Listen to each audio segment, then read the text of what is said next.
Hi, I'm Nancy Jones, and you're watching Life Minute TV. She's the woman behind one of country's greatest artists of all time, George Jones. All it took was your sweet love. And now Nancy Jones is giving us an intimate look into her husband's life through the lens of their more than 30 years of marriage in her new memoir, Playin Possum. Millions of people know the name of the iconic country singer, but few people know that behind the man and his golden voice was a strong, feisty woman who not only saved his life from abusive behaviors, but also his soul. Nancy doesn't shy away from telling his full story, the good, the bad, and the ugly. We sat down with her and book editor and New York Times bestselling author Ken Abraham to learn all about it. This is a Life Minute with Nancy Jones.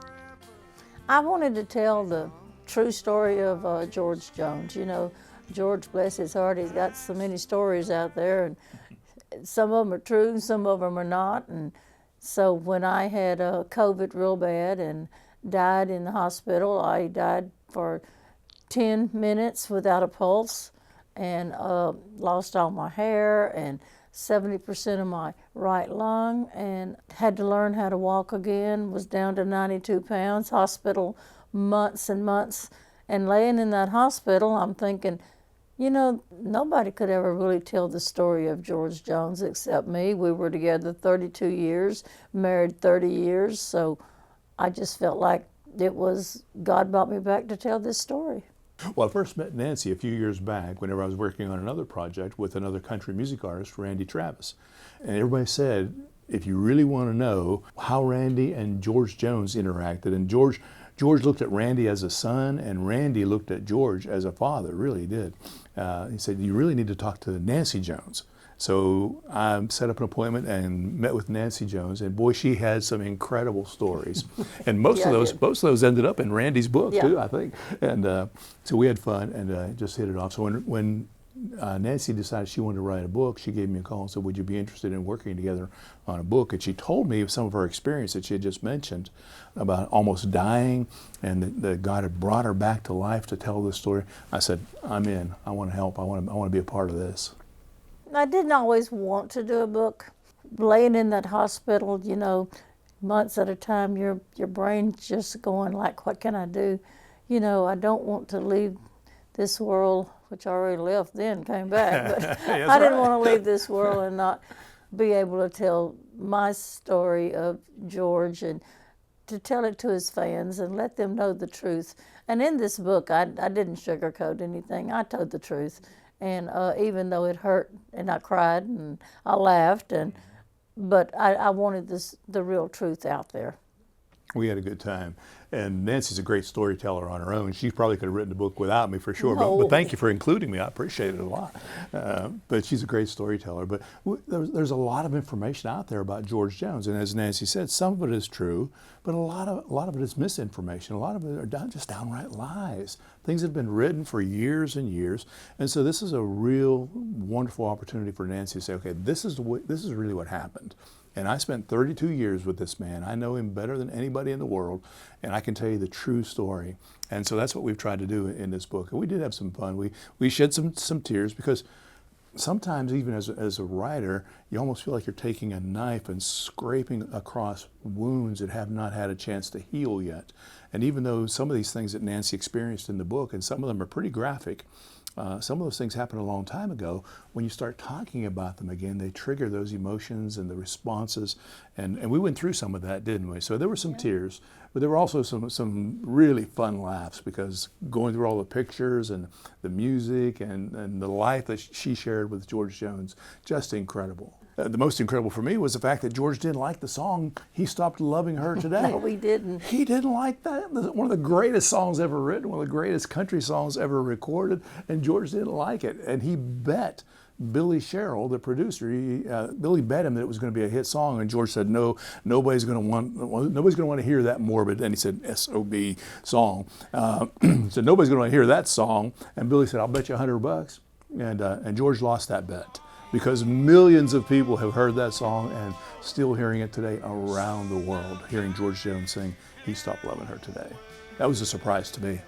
I love it, yes. He stopped loving her today. It's a very sad song. It is a sad song. Nancy said there was a lot of sadness in her life as she stood by her husband through the darkest hours of his addiction. You got to believe in the good Lord. You've got to ask God to help you. And you've got to love the person you're working with. And as George used to say, you can't nag me. So, but I didn't. But without Jesus Christ, I would have never been able to do what I did. And neither could he. So, you know, he always gave me credit for him, you know, getting over all of this stuff. But I give it to him and the good Lord. And George went to several different rehab centers for help on a couple of different times during his life. But he found a way, even in the rehab center, sometimes to get drugs and that sort of thing. Came out of the rehab worse than he went in. And so that wasn't enough. There needed to be something in George, and Nancy knew that there was a good man in there. And her faith and belief in God and belief in George, she wasn't going to give up. And she knew that if she could get him away from that stuff, he could be the man that she really wanted him to be and that George wanted to be. That was the best part. What I wanted to really get across in this book is that all you got to do is reach your hand out and God's going to take you and he's going to help you. All you got to do is believe. And once you start believing in Jesus Christ, he's not going to make it really hard for you. He is going to walk you through it and he's going to help you. And that's what I want to help a lot of people that say, oh, I can't do it, I quit, I'm not going to do it. All you've got to do is believe in the Lord Jesus Christ, and you can do anything you want to do. And that's coming from a woman who went through quite a lot along that road.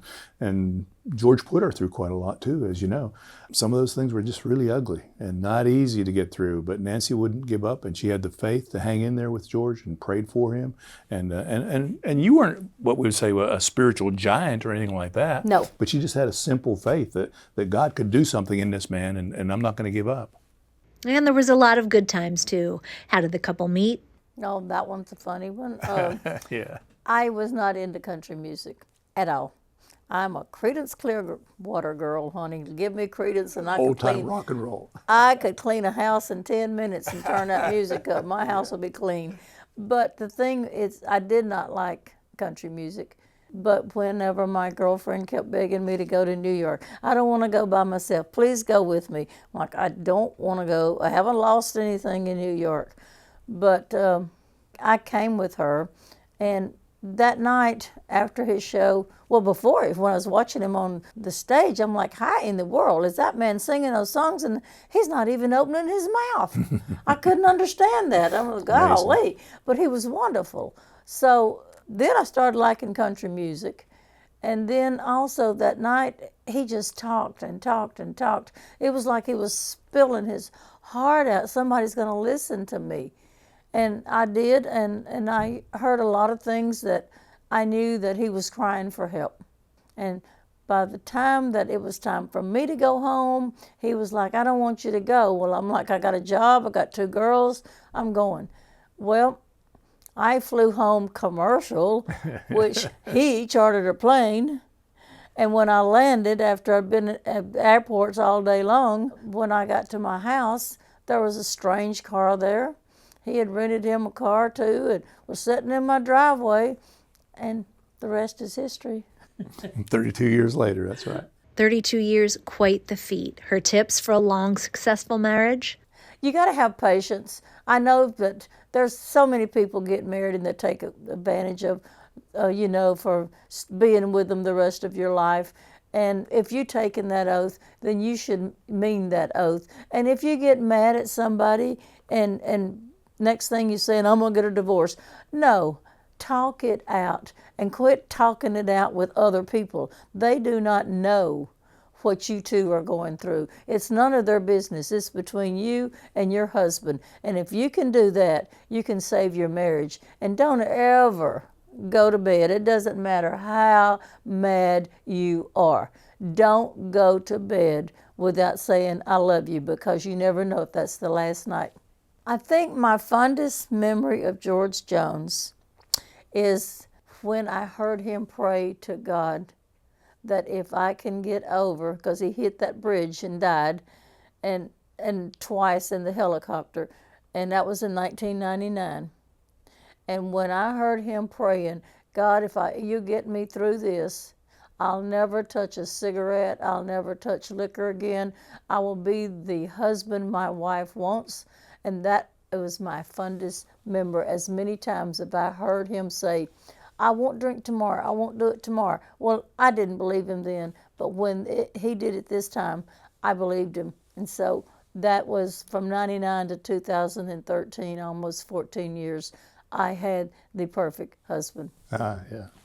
And I think one of the things too that struck me, Chris, just the happiness that they shared as a couple for all those years, going through the tough times, but then the happy times also. Some friends of ours told us a story that so they went into a restaurant outside of Nashville, and they heard these people laughing like crazy, just laughing uproariously and hilariously. And they looked around the corner, and there's George Jones and Nancy Jones just having the time of their life, just having dinner and just laughing and just enjoying being together. He was funny. He could say things that you'd be on the floor laughing, and he's like, what are you laughing at? He was just a funny person and didn't even know he was funny. But he was a very caring person.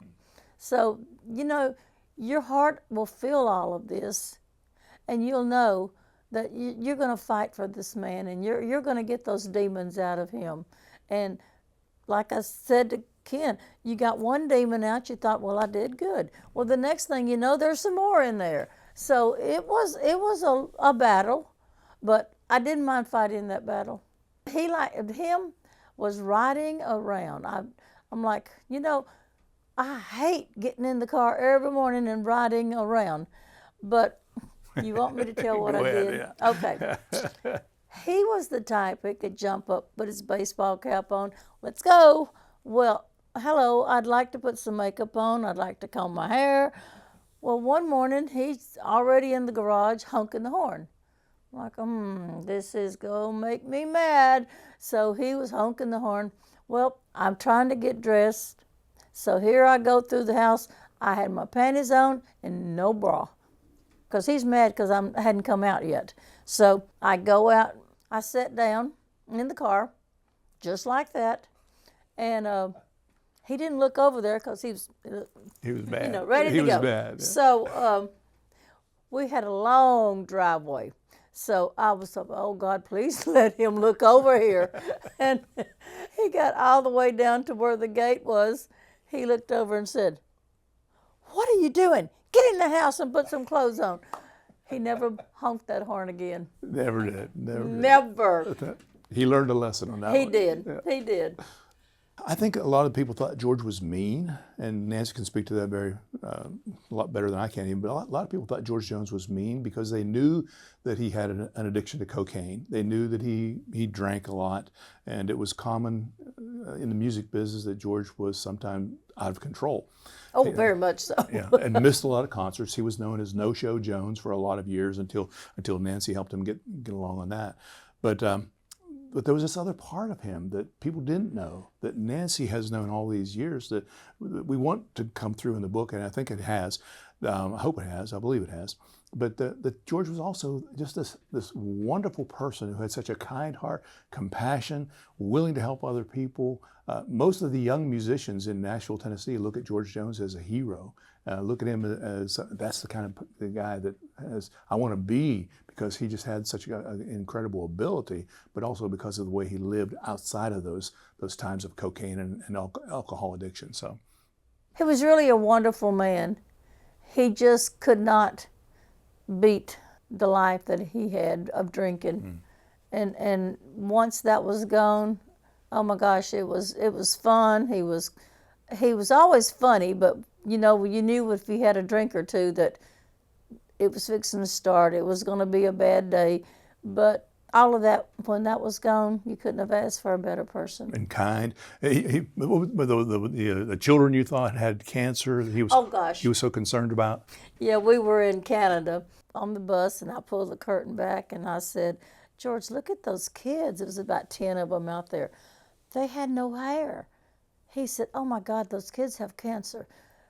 Get them a T-shirt and a CD and a cap. I said, okay. He said, and I'll sign them. So he's signing all of this, and here comes the road manager, and he said, what are you doing? And George said, well, Nancy opened that curtain, and all them kids down there's got cancer. I wanted to give them something. And he said, they have head lice. They didn't have cancer at all. They had head Yeah, lice. their mom shaved their head. He said, well, I don't care. I still want to give it to them. Nancy says George's nickname wasn't his favorite in the beginning. Because that was his nickname, Possum.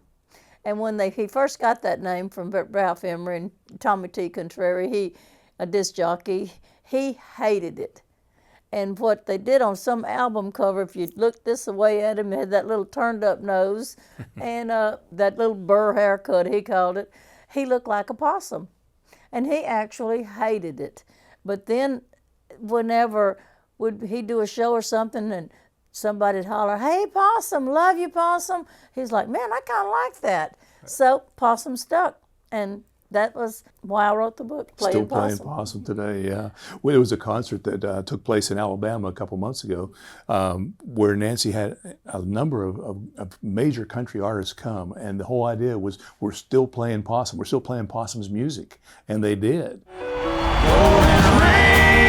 George was a hero. I mean, he was a star. He was a rare commodity. He stopped loving her today. I don't think there's a greater singer anywhere.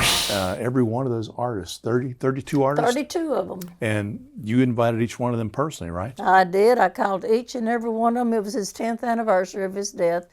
I called each and every one of those artists, and not a one said no. And they were there, and they sung one of his songs, and it was just a magical, magical night that night. Yeah. You got Tanya Tucker, you got Jelly Roll, Yeah. you've got Brad Paisley, Dierks Bentley, Winona. good gosh, Joe Nichols, Winona Judd, yeah. Winona Judd. It just really big artists, and not a one of them said, hey, I'm not going to do it. Yeah. And it just, one led to another. It was just wonderful, wonderful. It was just incredible. One of the most touching moments of that whole concert evening was when Randy Travis came out on stage. Randy just loved George Jones, loved Nancy Jones. Randy cannot sing. He's had a stroke back in 2013, not really right before George passed away, or right after George passed away. Right after. And he couldn't sing, but he wanted to be there that night for Nancy and to honor George. And when he just came out, it was just a really touching moment, wasn't it? Oh, I was crying my eyes out because I remember Randy, big tough Randy, and him and George in the studio singing, and George trying to out-sing him. He's trying to out-sing George. And then when he walks out, have to have help to walk on the stage. I was bawling. I was crying so hard. But I was just glad he was able to just come out there, and the fans just went crazy. They did. It was music at its best, and especially country music at its best. I love Jamie Johnson. I love Dierks Bentley. Winona, my God, you can't help but love that woman. She's got a voice that won't stop. I love the ones that really sing country music. Old-time country. Old-time country. Traditional country. That Jamie Johnson, I'm so proud of him. He has come such a long way. Yeah. And that night at the show, him and Winona did Golden Rings, and it was just a beautiful, beautiful redemption of that. It was just cold chill bumps. My best life advice, believe in the good Lord.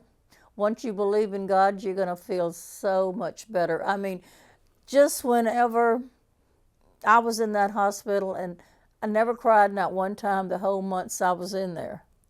But I felt light. I felt like I was floating, And it's when you accept the good Lord, I can't tell you how you're going to feel, but you will know the difference. You will know that God is with you in every step you take. And I know that God is with me. And when I was doing this book, I have to say, I'm thinking, there is some bad things in here that George did. But I wanted to tell the truth. And I thought, I'm not going to do this book. And my business manager looked at me and said, it's not your book, it's God's book. And that's why that I continue to do this book. And I'm just blessed to know that God is with me every step I take. I know if I reach my hand out, He's going to grab it. And it's a feeling you cannot explain unless you have accepted the good Lord. And since this is Life Minute, we had to ask Nancy what she thinks George's best life advice would be. He would probably say, don't do what I did. Yeah. And he would also say that I wish that I would have listened a long time ago. And he was raised in the church. He was raised Pentecostal, his mother was, and he sung in church. And he'll probably say, I wished I would have listened to my mom when I was younger and not do the things that I did. But I think that's what he would say. And he would also say that he's proud of me for going out there and telling the truth, even if it hurts. He was the one that never would lie to you. If he was drunk, he was drunk. I remember one night he missed a show. So 2 nights later, the show was rescheduled. And I said, George, don't go out there and tell him you were drunk. Just say you were sick. He looked at me like, oh, yeah, okay. He goes on the stage, and the first thing he says, you put me under the bus. My wife wanted me to tell y'all that I was sick, but I was not. I was just drunk. And I'm like, thanks for putting me under the bus. But that's how he was. Yeah, honest. And he was an honest person. Yeah. And one of the things, too, that he always said, too, step right up and come on in, right? Yep. Step right up, come on in. Right up. And I have that when at the gravesite. Well, I guess I can tell you another funny one. We bought like 60-something plots out there. When he was still alive, he kept looking for, I'm going to be buried here, you're going to be buried here. I said, we don't need 68 plots. He looked at me and said, I'm not going to be crowded out here. I'm like, oh my God, you're going to be dead. You can't, wow. He's not going to be crowded. But then the funeral home put a fence all the way around it. Well, I went out there and they had closed the gates. And I just didn't like it. So I went up to them and I said, y'all can't close the gates. I will never, ever let George's fans not come in here. So they put me a big sign up there that says, step right up, come on in. There you go. I'm going to keep his memory alive because I'll tell you, there was nobody loved country music any more than George Jones. And I'm going to keep it alive by doing this book also, but also by having people to remember him about how he fought so hard to sing country music, and he felt country music, and he was given that golden voice by God. And I just feel like, you know, doing the things that I'm doing now, even like doing that tribute show and anything that I can grab on, I will, to keep George's legacy alive. At the cold, cold ground, I'm sleeping here. To hear more of this interview, visit our podcast, Life Minute TV, on iTunes and all streaming podcast platforms.